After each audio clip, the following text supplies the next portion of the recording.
নমস্কার, আপনারা দেখছেন astrologer doctor Gautam Shastri YouTube channel. আপনাদের খুব প্রিয় চ্যানেল।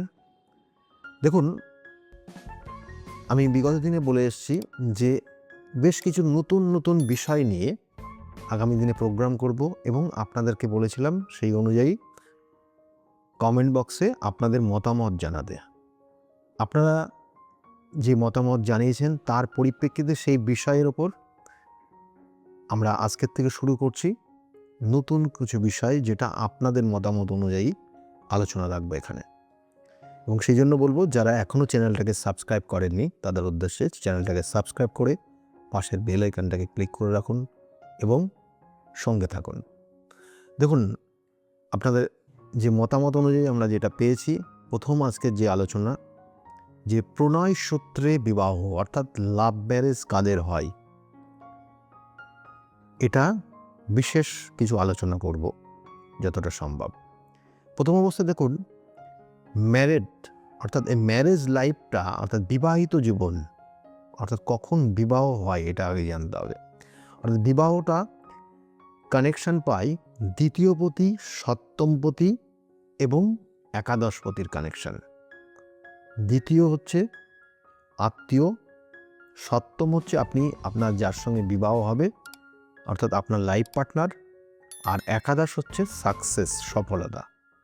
এই তিনটের কানেকশন যদি আপনার জন্মছকের দশা অন্তর্দশা প্রত্যন্তর্দশার কানেকশন পেয়ে যায়, তাহলে আপনার সেই সময় বিবাহ হবে। এবং এই বিবাহটা কার সঙ্গে হবে, অর্থাৎ লাভ ম্যারেজ আছে কিনা। অর্থাৎ লাভ ম্যারেজের যে কানেকশন হবে পঞ্চম, মনের কানেকশন, প্রেম ভালোবাসার কানেকশন পঞ্চম তোকে দেয়। তাহলে সেই পঞ্চমের যদি এদের সঙ্গে কানেকশন অর্থাৎ 2, 5, 7, 11 কানেকশন হয়ে গেলে এই সকল জাতক জাতিকার লাভ ম্যারেজ হয়। এবার লাভ ম্যারেজ যে আপনার হবে অর্থাৎ আপনার জন্মছকে যদি এটার কানেকশন কম্বিনেশন থাকে, অর্থাৎ পঞ্চমপতির সঙ্গে সপ্তমপতি, তার সঙ্গে একাদশপতি, তার সঙ্গে দ্বিতীয়পতি এবং লগ্নপতি, এগুলো কানেকশন থাকলে আপনার ক্ষেত্রে লাভ ম্যারেজের হিসাব করা হয়। জ্যোতিষশাস্ত্র সেটার বিশেষ ইঙ্গিত দেয়। এবার কখন হবে বিবাহটা? অনেকের ক্ষেত্রে লাভ ম্যারেজ জীবনটাই অনেক সময় ছিন্ন বিচ্ছিন্ন করে দেয়। লাভ আপনার জীবনের সর্বশান্ত করে দিতে পারে। ম্যারেজ তো দূরের কথা, আপনার জীবনের আপনার কেরিয়ারটাকে পুরো শেষ করে দিয়ে যেতে পারে আপনার জীবনের ওই লাভ বিষয়টা। আপনার জীবনের সর্ব অর্থ শেষ করে দিয়ে দিতে পারে, আপনার পরিবারটাকে পুরো ডিস্ট্রয় করে দিতে পারে আপনার জীবনের ওই লাভ বিষয়টা। তাহলে সেক্ষেত্রেও কিন্তু সেই জায়গাটার কিছু বিচারের জায়গা রয়েছে। আমরা এটা নিয়ে পরবর্তী টাইমে আলোচনা করব এবং সেই জন্য বললাম সাবস্ক্রাইব করে রাখুন। আগামী দিনে আরও নতুন বিষয় নিয়ে আসবো। দেখুন, যখন পঞ্চমের যদি কানেকশান হয় অর্থাৎ আপনার জন্মছকের এই কানেকশানটা পেয়েছে, যখন পঞ্চমপতির সঙ্গে দশা অন্তর্দশা কানেকশন পাবে, তখন আপনার ক্ষেত্রে সেই লাভ ম্যারেজ বা অর্থাৎ বলা হচ্ছে প্রেমজ বিবাহ হবে। আবার কখন হবে? কখনো পঞ্চমের সঙ্গে বৃহস্পতির যদি কানেকশন হয়ে যায়, তাহলে তখনও আপনার জীবনের ওই প্রেমজ বিবাহ হবে। আর কখনো দেখবেন যে অনেক ক্ষেত্রে অনেক জাতক জাতিকারা বয়সের একটা নির্দিষ্ট সময় আগেই হঠাৎ কোনো সিদ্ধান্তে তাদের বিবাহ করে নেয়। লাভ ম্যারেজ অবশ্যই দুজনের মতামত নিয়ে বিবাহ হয় এবং সেক্ষেত্রে অনেকের মত সেখানে থাকে না। তাদের ক্ষেত্রেও কিন্তু বলবো যে পরবর্তীতে আপনাদের ক্ষেত্রে সমস্যা আসবে কি না আসবে না, তাতে আপনার জন্মছক সেটা কানেকশন পাবে। তবু বলবো যে যাদের জন্মছকের দেখবেন যে রাহু পঞ্চমে কানেকশন পাচ্ছে, তাদের ক্ষেত্রেও কিন্তু এদের লাভ ম্যারেজ হয়ে যায়। কারণ এরা কিন্তু এমনিতে খুব বুদ্ধিমান হয়, কিন্তু কখনো এদের লাভ ম্যারেজ কানেকশন বা সর্বক্ষেত্রে দেখা যায় এদের লাভ ম্যারেজ হয়। অর্থাৎ বিবাহ করার আগে যার সঙ্গে অর্থাৎ যে লাইফ পার্টনার হবে তার সঙ্গে কিন্তু এই সকল জাতক জাতিকারা সম্পর্কের জায়গাগুলো কিন্তু তৈরি করে তারপরে সে বিবাহ করবে। এটার জায়গা কিন্তু রয়েছে যাদের পঞ্চমে রাহুর কানেকশন পায়। এবং কখনো দেখবেন যে একটা জাতক জাতিকার মঙ্গলের সঙ্গে শুক্র কানেকশন হয়ে রয়েছে, এবং সেটাও কিন্তু তাদের ক্ষেত্রে লাভ ম্যারেজের জায়গা তৈরি হয়।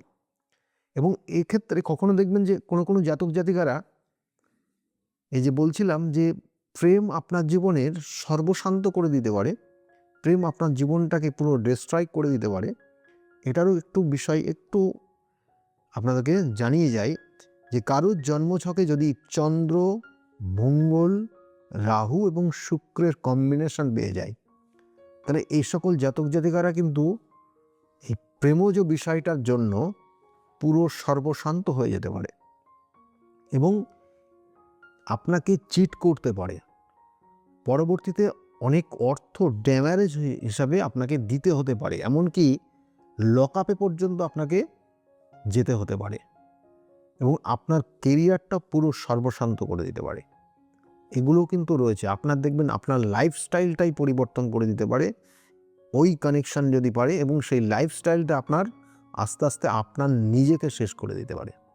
অর্থাৎ আপনি নেশার মধ্যে আসক্ত হয়ে যাবেন, আপনার সর্বশান্ত করে দেবে, আপনি একা হয়ে যাবেন। এইসব জায়গাগুলো কিন্তু রয়েছে এবং সেটা আপনার জন্মছকের কানেকশান।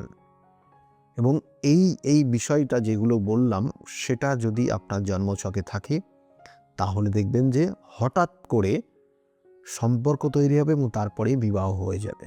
হঠকারী সিদ্ধান্ত যেটা বলা হয়। আবার অনেক ক্ষেত্রে আপনাদের এই ভালোবাসার জায়গাটা থাকলেও পরবর্তীতে বিবাহই হবে না, লাস্ট স্টেজে গিয়ে সেটাকে কেটে যাবে। এবং সেটারও যোগ আপনার জন্মছকের যদি ব্যভিচারী দোষ থাকে, তাহলে একটা জাতক জাতিকারা একাধিক সম্পর্কে এরা লিপ্ত হয় এবং সেটাও আপনার জীবনের দুর্বিষহ জায়গা নিয়ে আসতে পারে।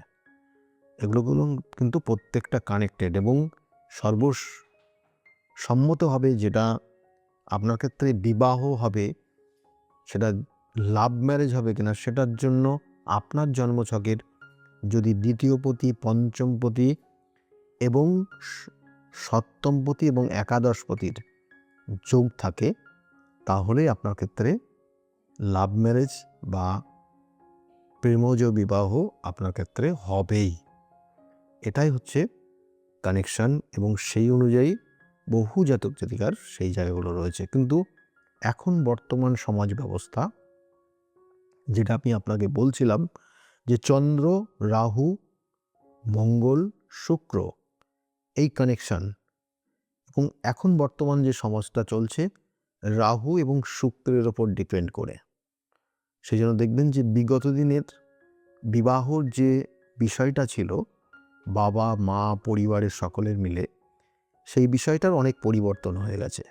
দেখবেন এখন অনেক সময় পাত্রপাত্রী নিজেরাই পছন্দ করছে এবং সেক্ষেত্রে গার্জিয়ানরা সহমত দিচ্ছে। অর্থাৎ ওই রাহুর কানেকশান, এদিকে শুক্রের কানেকশান কম্বিনেশন হচ্ছে এবং তার কারণে জীবনের অনেক কিছু ধারার পরিবর্তন এসছে এবং আগামী দিনে আরও কিছু পরিবর্তন আসবে, সেগুলো আপনারা দেখতে থাকুন। যাই হোক, এই বিষয়টাই অর্থাৎ প্রেমজ বিবাহ কাদের ক্ষেত্রে হবে সেটা নিয়ে বললাম। যদি ভালো লাগে তাহলে অবশ্যই লাইক এবং শেয়ার করতে ভুলবেন না। সকলে খুব ভালো থাকবেন। আগামী দিনগুলো প্রত্যেকের খুব শুভ হোক, এই শুভকামনা রইল। নমস্কার।